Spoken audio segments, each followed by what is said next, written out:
শিল্পী হিসেবে? দৃষ্টান্তমূলক শাস্তি চাই, যেটা কিনা বলবো এক কথায় যেটা মানুষ দেখে শুনে জেনে যেন ভয় পায়, এরকম জঘন্যতম কাজ করার আগে হাজারবার চিন্তা করেও যেন সেই পথ থেকে ফিরে আসতে পারে, এরকম শাস্তি চাই।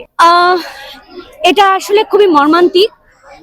আমি আমার দেশের আইনের প্রতি শ্রদ্ধাশীল এবং শ্রদ্ধা রেখে আমি বলতে চাই যে আমাদের যে সমস্ত ঘটনাগুলো মানে অপরাধীরা ফাইন্ড আউট হচ্ছে, তাদের মানে খুব অল্প সময়ের মধ্যে তাদের এই দৃষ্টান্তমূলক শাস্তিটা হওয়া উচিত।